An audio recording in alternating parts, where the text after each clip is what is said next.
নাসির তামিমার বিয়ে বৈধ নয় বলছে পিবিআই। জালিয়াতি করা হয় তালাকের নোটিশ। 31 অক্টোবর আদালতে হাজির হতে সমন জারি। ঢাকা বিশ্ববিদ্যালয়ের ক ইউনিটের ভর্তি পরীক্ষা কাল। 7 বিভাগীয় শহরে প্রস্তুতি সম্পন্ন। হল বন্ধ থাকায় বিড়ম্বনায় ভর্তিচ্ছুরা। বঙ্গবন্ধুর জন্মশতবার্ষিকী উপলক্ষে শুভেচ্ছা সফরে গেল বাংলাদেশ নৌবাহিনীর যুদ্ধজাহাজ সমুদ্র অভিযান। নোঙর করবে অন্ধ্রপ্রদেশের বিশাখাপত্তনম বন্দরে।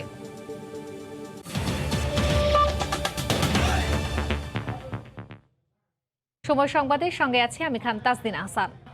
চট্টগ্রামের খুলশীতে এক যুবককে হত্যার পর পাহাড়ের ওপর বৈদ্যুতিক খুঁটিতে লাশ ঝুলিয়ে রেখে পালিয়েছে দুর্বৃত্তরা।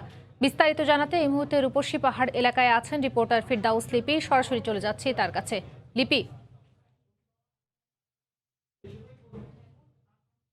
কিছুক্ষণ আগে লাশটি নিয়ে যাওয়া হয়েছে। তো আমরা এই মুহূর্তে যেখানে দাঁড়িয়ে আছি এই পাহাড়টার নাম হচ্ছে রূপসী পাহাড় এবং সেটা হচ্ছে খুলশীর যে একটি আবাসিক এলাকা আছে তার মধ্যেই পড়ে এবং এখানকার খুলশী থানার যিনি ওসি তার সাথে আমি কথা বলেছিলাম। তারা ঘটনার বর্ণনা সেটা আমাদেরকে জানিয়েছেন। সেটি হচ্ছে যে তারা দুপুরের দিকে 999-এ একটা ফোন পায় যে এই রূপসী পাহাড়ে একটি যুবকের লাশ ঝুলিয়ে রাখা হয়েছে বৈদ্যুতিক খুঁটির সাথে। তো তখন তারা এই খবরটা পেয়ে কিন্তু পুলিশ, পিআইবি এবং যে সিআইডি এই সংস্থাগুলো এখানে আসে এবং তারা যুবকের লাশটা দেখে যে এখানে পাহাড়ের উপর একটি খাম্বার মতো আছে বৈদ্যুতিক, সেখানে ঝুলে আছে এবং ইতিমধ্যে কিন্তু সেই যুবকের পরিচয় তারা নিশ্চিত করেছে। সেটি আসলে সে এইখানকার একটি এলাকারই বাসিন্দা এবং তার নাম হচ্ছে খোকন এবং বয়স আনুমানিক 30 বছর এবং তার স্বজনদের সাথে আমি কথা বলেছি। এখানে তার মামা এবং যে মামাতো ভাই এরা ছিলেন। তারা বলছেন যে সে এখানে পাহাড়ি এলাকায় কিন্তু কিছু লোক কৃষিকাজ করে, সেই কৃষিকাজের সাথে সে যুক্ত এবং তার 2টি বাচ্চা রয়েছে এবং তাদেরকে প্রশ্ন করেছিলাম যে আসলে তারা কি মনে করছে এই মারা যাওয়ার ঘটনাটা। তারা বলছে যে এটি একটি হত্যাকাণ্ড এবং যদিও হত্যাকাণ্ডের যে কারণ তারা সেটা সুনির্দিষ্ট করে বলতে পারছে না। যদিও তার যে মামাতো ভাই তিনি আমাকে বলেছেন যে সোমবার রাতে তার সাথে সর্বশেষ দেখা হয় তার এবং সে বাইরে যাচ্ছে বলে তার থেকে বিদায় নেয়। তারপর থেকে আসলে তার খোকনের খোঁজ পাওয়া যাচ্ছিল না এবং সেটা সেই ক্ষেত্রে তারা পুলিশকে ইনফর্ম করে যে তার ভাইকে পাওয়া যাচ্ছে না এবং পুলিশ যেটা জানিয়েছে সেটা হচ্ছে যে আসলে যেহেতু শুধুমাত্র এখনও তদন্ত তারা করছেন যে কী কারণে এই ঘটনা ঘটতে পারে। প্রাথমিকভাবে তারা এসে দেখেছে যে ঝুলন্ত অবস্থায় আছে। তবে এখানে যারা প্রত্যক্ষদর্শী তারা বলছেন যে লাশের পাশে কিন্তু তারা ব্লেড, সাবান দেখেছেন এবং নিহতের যে মামা সে বলছে যে আসলে তাকে নির্যাতন করে মারা হয়েছে বলে তারা ধারণা করছে, যেহেতু সে দেখছে যে ব্লেড আছে এবং তার চুল দাড়ি এসব কাটা হয়েছে। তো তাজদিন, এই ছিল আমার কাছে এখনো পর্যন্ত এখান থেকে সর্বশেষ। চট্টগ্রামের খুলশীতে এক যুবক হত্যাকাণ্ডের বিষয়ে সবশেষ খবর জানাতে রূপসী পাহাড় এলাকা থেকে যুক্ত হয়েছিলেন রিপোর্টার ফিরদাউস লিপি। ক্রিকেটার নাসির হোসেন ও তামিমা সুলতানা তাম্মির বিয়ে বৈধ নয়। রাকিব হাসানকে ডিভোর্স না দিয়েই তামিমা ক্রিকেটার নাসিরকে বিয়ে করেছেন। দুপুরের সংবাদ সম্মেলনে পিবিআই এই তথ্য দিয়েছে। পিবিআইয়ের ডিআইজি জানান, আগের স্বামী রাকিব ও তামিমার বিবাহ বিচ্ছেদের নথি জালিয়াতির মাধ্যমে তৈরি করা হয়েছে। এদিকে ক্রিকেটার নাসির ও তার স্ত্রী তামিমার বিরুদ্ধে গ্রেফতারি পরোয়ানা জারি করতে আদালতে আবেদন করা হয়েছে। পরে 31 অক্টোবর তাদেরকে আদালতে হাজির হতে সমন জারি করা হয়। ভালোবাসা দিবসে গত 14 ফেব্রুয়ারি রাজধানীর উত্তরার একটি রেস্টুরেন্টে জমকালো অনুষ্ঠানের মধ্য দিয়ে ক্রিকেটার নাসির হোসেন ও তামিমা তাম্মি বিয়ে করেন। তবে এ নিয়ে জলঘোলা হয়েছে অনেক। আদালত পর্যন্ত গিয়েছেন তাম্মির আগের স্বামী রাকিব। আদালতের আদেশে তদন্তের দায়িত্ব গিয়েছে পিবিআইয়ের হাতে। অবশেষে বিয়ের 7 মাস পর আদালতে প্রতিবেদন জমা দিল পিবিআই। প্রতিবেদন বলছে আগের স্বামীকে ডিভোর্স না দিয়েই ক্রিকেটার নাসির হোসেনকে বিয়ে করেছেন তামিমা। সে কারণে তাদের বিয়ের প্রক্রিয়া বৈধ হয়নি। তামিমা হোসেন দাবি করেছেন যে এই নোটিশটি পাঠানো হয়েছিল। দেখা গেছে যে আমরা তদন্ত করে দেখেছি যে যে ঠিকানায় পাঠানো হয়েছিল ওই ঠিকানায় আসলে সেই সময় রাকিব থাকতেন না। যে ডেটে পাঠানো হয়েছে সেই ডেটে রাকিব অন্য বাসায় ছিলেন। অর্থাৎ রাকিব 6 মাস পরে যে বাসায় গেছেন সেই বাসার ঠিকানাটা 6 মাস আগে ব্যবহার করা হয়েছে। এছাড়া আগে স্বামী রাকিবের সঙ্গে তামিমার বিচ্ছেদ সংক্রান্ত যে নথিপত্র দেখানো হয়েছে সেগুলো জালিয়াতির মাধ্যমে তৈরি করা হয়েছে বলেও তদন্তে উঠে এসেছে। তিনি জানতেন যে আসলে এটি ভেরিফাই করা উচিত, তিনি করেন নাই, তিনি জেনে শুনেই ছোট অপরাধটি করেছেন। বিয়ের পর তামিমার আগের স্বামী রাকিব দাবি করেন তাকে ডিভোর্স না দিয়েই নাসিরকে বিয়ে করেন তার স্ত্রী। তাদের 11 বছরের সংসারে 8 বছরের একটি সন্তান রয়েছে। তাম্মিকে নিজের বউ দাবি করে সে সময় কোর্টে মামলা করেন রাকিব। সে আইনতভাবে এখনো আমার ওয়াইফ।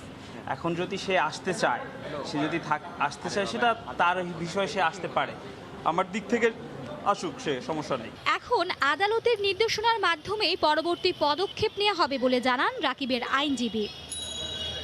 মার্জিয়া মুমু, সময় সংবাদ, ঢাকা। সিরাজগঞ্জে রবীন্দ্র বিশ্ববিদ্যালয়ের শিক্ষার্থীরা তৃতীয় দিনের মতো আমরণ অনশন কর্মসূচি পালন করছেন। শিক্ষার্থীদের চুল কাটার অভিযোগে অভিযুক্ত শিক্ষক ফারহানা ইয়াসমিনকে শুধু চেয়ারম্যান পদ থেকেই নয়, বিশ্ববিদ্যালয় থেকে অপসারণের এক দফা দাবিতে এই কর্মসূচি চলছে। এদিকে অভিযুক্ত শিক্ষক চুল কাটার বিষয়টি অস্বীকার করলেও তাকে কাঁচি হাতে দেখা গেছে সিসি ক্যামেরার ছবিতে। সিরাজগঞ্জ থেকে রিঙ্কু কুণ্ডুর তথ্য ও অমৃত সেনের ছবি নিয়ে রিপোর্ট।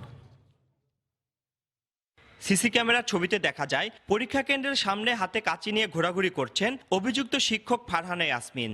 ওই কাঁচি দিয়ে বিশ্ববিদ্যালয়ের 16 শিক্ষার্থীর চুল কেটে দেওয়া হয় বলে অভিযোগ আন্দোলনরত শিক্ষার্থীদের। এদিকে আন্দোলনের তৃতীয় দিনে শিক্ষার্থীদের একটি মিছিল ক্যাম্পাস থেকে বের হয়ে বিশ্ববিদ্যালয়ের প্রশাসনিক ভবনের সামনে গিয়ে বিক্ষোভ করতে থাকে।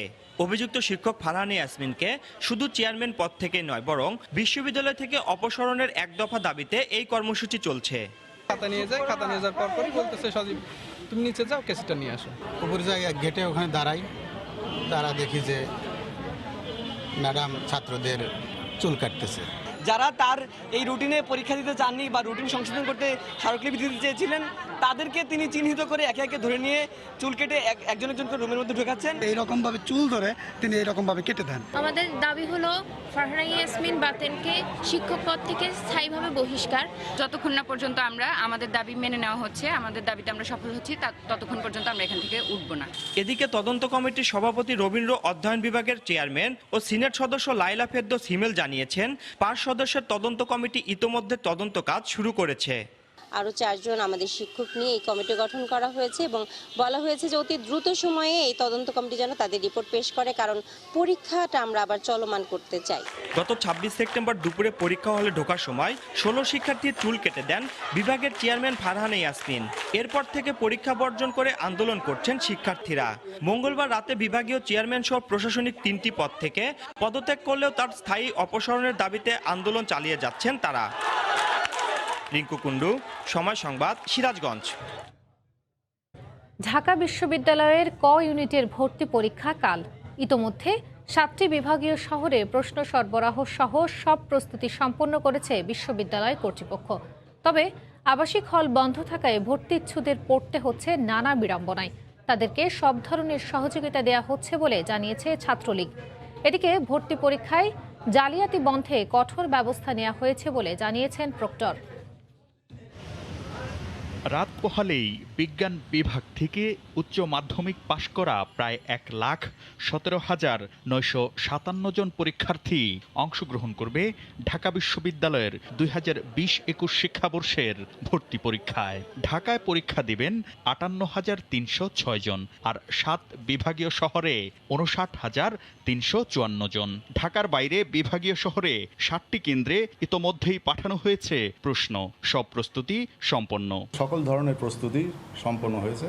আমাদের 7টি বিভাগীয় বিশ্ববিদ্যালয় আছে, সেই বিশ্ববিদ্যালয়ে আজকে সকল জিনিসপত্র চলে গেছে সিকিউরড ওয়েতে। তবে আবাসিক হল বন্ধ থাকায় ভর্তিচ্ছু শিক্ষার্থীরা ঢাকায় থাকা নিয়ে পড়েছেন বিড়ম্বনায়।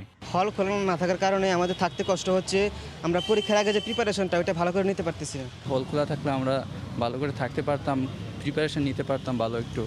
আবাসনের বিষয়টি নিজ দায়িত্বে ব্যবস্থা করার পরামর্শ দিয়ে বিশ্ববিদ্যালয় প্রশাসন বলছে ডিজিটাল জালিয়াতির সম্ভাবনা উড়িয়ে দেওয়া যাচ্ছে না।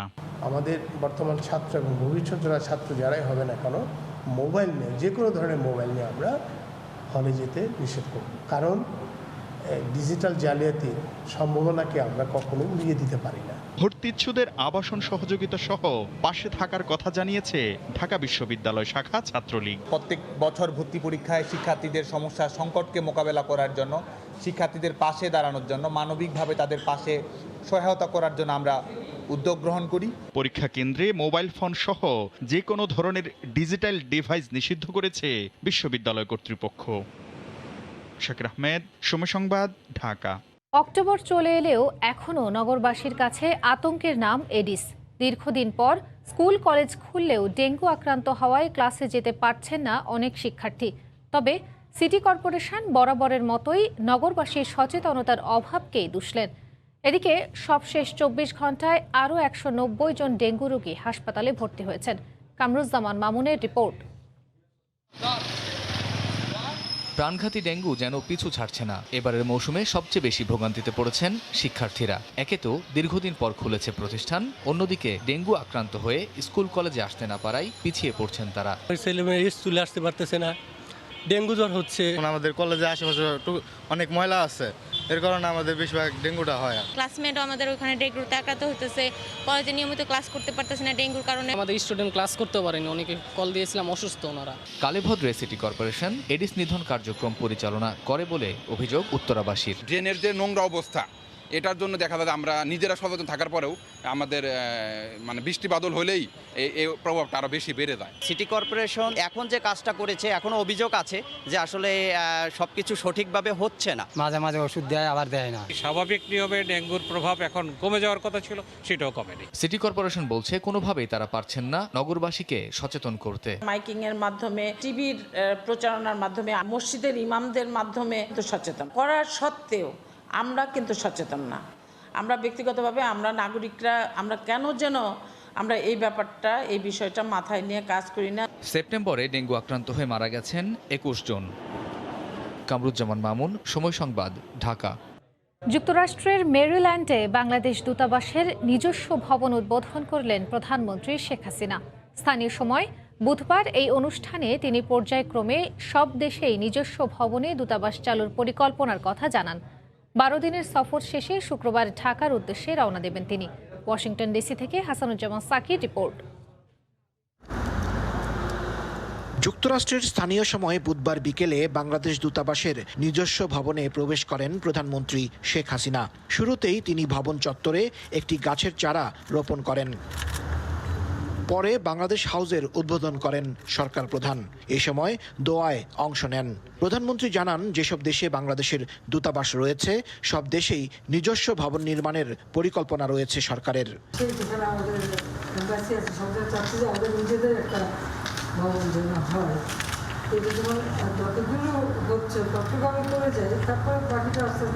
পরে নতুন ভবনে বাংলাদেশ দূতাবাস এবং যুক্তরাষ্ট্রে নিযুক্ত বাংলাদেশি কূটনীতিক ও তাদের পরিবারের সদস্যদের সঙ্গে কুশল বিনিময় করেন প্রধানমন্ত্রী।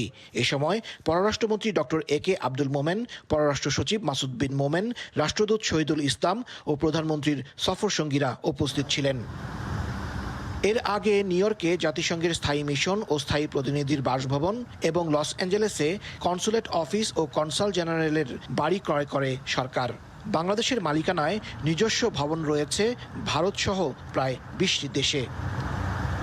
হাসানুজ্জামান সাকি, সময় সংবাদ, ওয়াশিংটন ডিসি। আগামী জাতীয় নির্বাচনে বিএনপি না আসলেও সময় মতোই নির্বাচন হওয়ার কথা জানিয়েছেন আওয়ামী লীগের সাধারণ সম্পাদক ওবায়দুল কাদের। সকালে রাজধানীতে আওয়ামী স্বেচ্ছাসেবক লীগ আয়োজিত প্রধানমন্ত্রী শেখ হাসিনার জন্মদিন উপলক্ষে এক অনুষ্ঠানে তিনি কথা জানান। বিএনপি আগামী নির্বাচন বানচালের ষড়যন্ত্র করলে কঠোর জবাব দেওয়ার হুঁশিয়ারি দেন ওবায়দুল কাদের। নিরপেক্ষ সরকার আপনারা চান, সে নিরপেক্ষ সরকারের প্রস্তাবটা আমি আহ্বান করছি। পাগলা শিশু দিয়ে একটা নিরপেক্ষ সরকার পাঠান, সেটা রাষ্ট্রপতি সেটা বিবেচনা করে করবেন কিনা সেটা তার বিষয়। নির্বাচনে আসুন, স্বাগত, কিন্তু নির্বাচন করতে দেবেন না। এই দম্ভক্তির জবাব বাংলার জনগণকে নিয়ে আমরা দেব। এই সরকারের অধীনে কোনো সুষ্ঠু নির্বাচন কমিশন গঠন সম্ভব নয় বলে মন্তব্য করেছেন বিএনপির স্থায়ী কমিটির সদস্য মির্জা আব্বাস। সকালে ওলামা দলের প্রতিষ্ঠা বার্ষিকী উপলক্ষে রাজধানীর চন্দ্রিমা উদ্যানে বিএনপির প্রতিষ্ঠাতা জিয়াউর রহমানের সমাধিতে দোয়া ও মোনাজাত শেষে একথা বলেন তিনি।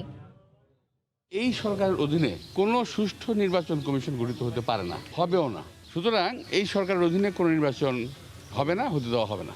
এই তত্ত্বাবধায়ক সরকারের দাবিটা বিএনপি করেছিল, বিএনপির তো না। এই তত্ত্বাবধায়ক সরকারের দাবি উত্থাপন করেছিল জামাত ইসলাম, অতঃপর আওয়ামী লীগ এটাকে টেক ওভার করে। আওয়ামী লীগ এখন পদত্যাগ করুক, তারপরে যেভাবে দেশ চলে সেভাবে চলবে, কিন্তু আওয়ামী লীগকে ক্ষমতা রেখে নির্বাচনে যাওয়া যাবে না। আমাদের দল সম্বন্ধে আওয়ামী লীগের না ভাবলেও চলবে, তাদের নিজের চরকা তেল দিতে বলেন, কীভাবে তারা টিকে থাকবে ক্ষমতা সে চিন্তা করতে বলেন। এখন থেকে বিদেশি বিজ্ঞাপন ছাড়াই চালাতে হবে ভিনদেশি চ্যানেল। বিকেলে তথ্য মন্ত্রণালয়ে সাংবাদিকদের প্রশ্নের জবাবে মন্ত্রী জানিয়েছেন, কাল থেকে মাঠে থাকবে ভ্রাম্যমাণ আদালত। এছাড়া অনুমোদনহীন অনলাইন নিউজ পোর্টালের তালিকা কাল বিটিআরসিকে পাঠানো হবে বলেও জানান তিনি। দেশের আকাশ দখল করে আছে ভিনদেশি টেলিভিশন চ্যানেল। সরকারি বিধিনিষেধের তোয়াক্কা না করেই বিদেশি বিজ্ঞাপন প্রচার করা হয় এসব চ্যানেলে। এতে প্রতি বছর বিপুল পরিমাণ রাজস্ব বঞ্চিত হয় সরকার। এ অবস্থায় কেবল অপারেটর ও ডিস্ট্রিবিউটরদের সঙ্গে তথ্য মন্ত্রণালয়ের কয়েক দফা বৈঠক হয়। সিদ্ধান্ত হয় 30 সেপ্টেম্বরের পর ক্লিন ফিড চালাতে হবে বিদেশি চ্যানেলগুলোকে। শুক্রবার থেকে সেটি কার্যকরের ঘোষণা দিলেন তথ্যমন্ত্রী। ক্লিন ফিড যদি সেখানে দেখানো না হয়, সেটি কেবল অপারেটর এবং ডিস্ট্রিবিউটর যারা ডাউনলিংকের পারমিশন পেয়েছে তাদের উপরেই আইন ভঙ্গের দায় বর্তাবে, এবং আইনকেও ভঙ্গ করলে আগামীকাল থেকে আইন অনুযায়ী ব্যবস্থা নেওয়া হবে। এছাড়া অনুমোদনহীন অনলাইন পোর্টালগুলোর ব্যাপারে আদালতের চাওয়া অনুযায়ী বিটিআরসিকে তথ্য পাঠানো হবে বলেও জানান তথ্যমন্ত্রী। আমরা চেষ্টা করছি আজকের মধ্যেই বা কালকে সকালের মধ্যে আমরা বিটিআরসিকে তালিকা দিব। আমাদের কাছ থেকে তালিকা যেগুলো পাবে তারা সেগুলো বন্ধ করবে। আমার বিবেচনায় সবগুলো একসাথে বন্ধ করে দেওয়া সেটি যুক্তিযুক্ত হবে না। সেই বিষয়টা আমরা কোর্টকে অবহিত করব। আমরা পর্যায়ক্রমে অনুমোদিতগুলো বন্ধ করব। ধীরে ধীরে দেশের সম্প্রচার ব্যবস্থাপনাকে নীতিমালার মধ্যে নিয়ে আসা হবে বলে জানান ডক্টর হাসান মাহমুদ। চেষ্টা করছি আজকের মধ্যে। হিসান জুয়েল, সময় সংবাদ, ঢাকা। জাতির জনক বঙ্গবন্ধু শেখ মুজিবুর রহমানের জন্মশতবার্ষিকী উপলক্ষে শুভেচ্ছা সফরে ভারত গেল নৌবাহিনীর যুদ্ধজাহাজ সমুদ্র অভিযান। অন্ধ্রপ্রদেশের বিশাখাপত্তনম বন্দরের উদ্দেশ্যে জাহাজটি চট্টগ্রামের ঈশা খান নৌঘাঁটি ত্যাগ করেছে। নূরজামাল আতিকের ক্যামেরায় বিস্তারিত জানাচ্ছেন কমল দে। মহান মুক্তিযুদ্ধের উদ্দীপনা সৃষ্টিকারী জয় বাংলা, বাংলার জয় গানের সুরে যাত্রা শুরু হলো নৌবাহিনীর যুদ্ধজাহাজ সমুদ্র অভিযানের। এই যাত্রা কোনো যুদ্ধের আয়োজনে নয়, বরং বাংলাদেশের মহান মুক্তিযুদ্ধে ভারতীয় নৌবাহিনীর সক্রিয় অংশগ্রহণের কৃতজ্ঞতা জানাতেই। আমাদের স্বাধীনতা যুদ্ধে ভারতের প্রত্যক্ষ পরোক্ষ অবদান অপরিসীম। মুক্তিযুদ্ধে ভারতীয় বাহিনীর এই সহযোগিতার স্বীকৃতি স্বরূপ মুজিব বর্ষ উদযাপনের লক্ষ্যে আজকে আমাদের এই ভারত যাত্রা। আগামী 4 থেকে 6 অক্টোবর বিশাখাপত্তনম বন্দরে অবস্থান নিয়ে জাতির জনকের জীবনের বিভিন্ন চিত্র তুলে ধরার পাশাপাশি ভারতের নৌসমর বিশেষজ্ঞদের সাথে সাক্ষাৎ করবে বাংলাদেশ নৌবাহিনীর সদস্যরা। বিএনএস সমুদ্র অভিযানের অধিনায়ক ক্যাপ্টেন আল ফারুক মাহমুদ হোসেনের নেতৃত্বে এই বহরে রয়েছে 32 জন কর্মকর্তা এবং 40 জন মিডশিপম্যান সহ 228 জন সফর সঙ্গী। বিদেশের শুভেচ্ছা সফরে গমনের জন্য যোগ্য কর্মকর্তা ও নাবিক হিসেবেই নৌসদর কর্তৃক আপনাদেরকে মনোনীত করা হয়েছে। আপনাদের প্রতি নৌবাহিনীর আস্থাকে আপনারা পেশাগত দক্ষতা ও সদাচরণের মাধ্যমে সমুন্নত রাখবেন বলে আমার দৃঢ় বিশ্বাস। আগামী 10 অক্টোবর সমুদ্র অভিযান জাহাজটি চট্টগ্রামে ফিরে আসার কথা রয়েছে। মহান মুক্তিযুদ্ধে বাংলাদেশের নৌ কমান্ডোদের সাথে কাঁধে কাঁধ মিলিয়ে যুদ্ধ করেছে ভারতীয় নৌ সদস্যরা। মহান মুক্তিযুদ্ধে ভারতের এই অবদান কৃতজ্ঞচিত্তে স্মরণ করে বাংলাদেশ নৌবাহিনী আর এই অংশ হিসেবে আয়োজন করা হয়েছে মুজিব শতবর্ষবার্ষিকী উদযাপনের এই শুভেচ্ছা সফর। মূলত বাংলাদেশের দূত হয়ে যাচ্ছে এই নৌবাহিনী যুদ্ধজাহাজ সমুদ্র অভিযান। চট্টগ্রামের ঈশা খান নৌঘাঁটি থেকে কমল দে, সময় সংবাদ। কাল শ্রীলঙ্কার বিপক্ষে ম্যাচ দিয়ে শুরু হবে জামাল ভুঁইয়াদের সাফ মিশন। এই মুহূর্তে মালদ্বীপের রাজধানী মালেতে আছেন রিপোর্টার SM ইকবাল। বাংলাদেশ দলের সবশেষ অবস্থা জানতে সরাসরি যোগ দিচ্ছি তার সাথে। ইকবাল,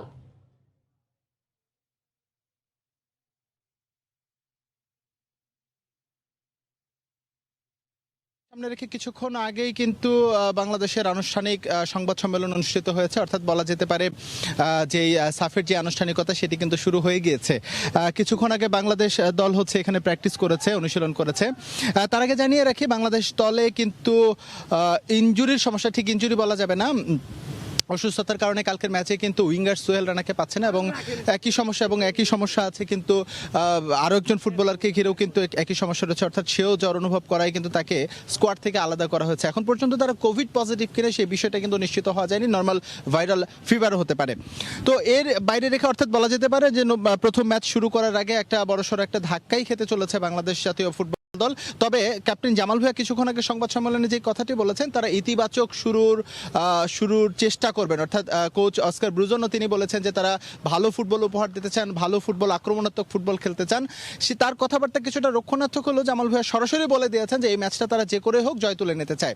কারণ আমরা জানি সাব চ্যাম্পিয়নশিপের প্রথম ম্যাচটা বাংলাদেশ শ্রীলঙ্কার বিপক্ষে পাচ্ছে তুলনামূলক অপেক্ষাকৃত কিছুটা দুর্বল প্রতিপক্ষ। পরের ম্যাচগুলো বাংলাদেশকে খেলতে হবে ভারত, মালদ্বীপ এবং নেপালের মতো দলের বিপক্ষে। সেই ক্ষেত্রে প্রথম ম্যাচে যদি বাংলাদেশ হেরে যায় বা ব্যাকফুটে চলে যায় তাহলে এখান থেকে বাউন্স ব্যাক করে আসাটা কিন্তু খুবই টাফ হয়ে যাবে।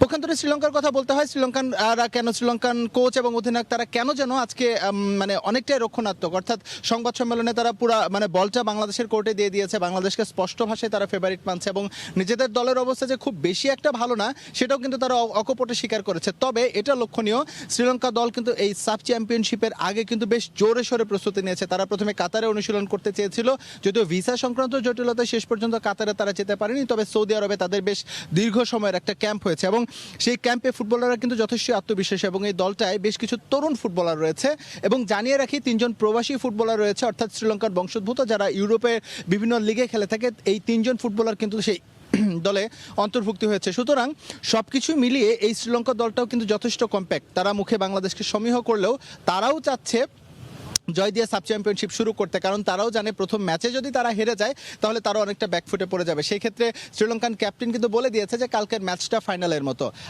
নিশ্চয়ই আপনি জানেন যে এই এবারের সাব চ্যাম্পিয়নশিপের প্রথম পর্বটা লিগ ভিত্তিতে হচ্ছে, পরবর্তীতে যেই 2 দল পয়েন্ট টেবিলে এগিয়ে থাকবে তারাই কিন্তু সরাসরি ফাইনাল খেলবে। সুতরাং প্রত্যেকটা ম্যাচই অনেকটা ফাইনালের মতো, অর্থাৎ কোনো দল যদি ফাইনালে জায়গা করতে চায় সেক্ষেত্রে কমপক্ষে 3টি ম্যাচে জয় থাকতেই হবে, সঙ্গে একটি ড্র থাকলে সেই রাস্তাটা আরও মসৃণ হবে। এর বাইরে যদি বলি, এই একটি তথ্য জানিয়ে রাখি, মালদ্বীপ অর্থাৎ মালেতে কিন্তু বাঙালি কমিউনিটি বেশ স্ট্রং, অর্থাৎ প্রায় 5 লাখ জনগোষ্ঠীর মধ্যে বলা যেতে পারে 1.25 লাখের মতো বাঙালি কিন্তু এখানে রয়েছে এবং তাদের কিন্তু বেশ এক্সপেকটেশন বাংলাদেশ কালকে সাব চ্যাম্পিয়নশিপে দুর্দান্ত সূচনা করবে এবং ভালো একটা সূচনা হবে আর কি।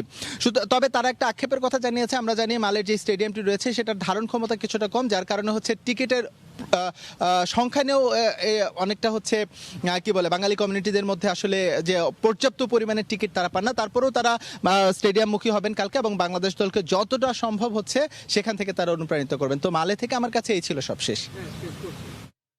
মালদ্বীপের মালেতে বাংলাদেশ ফুটবল দলের সবশেষ খবর জানাতে সেখান থেকে যুক্ত হয়েছিলেন রিপোর্টার SM ইকবাল। এ পর্যায়ে শীর্ষ সংবাদ জানিয়ে দিচ্ছি আরেকবার। এবং নাসির তামিমার বিয়ে বৈধ নয় বলছে BBI, জালিয়াতি করা হয় তালাকের নোটিশ, 31 অক্টোবর আদালতে হাজির হতে সমন জারি। এই ছিল এখনকার মতো, সঙ্গে থাকুন সময়ের।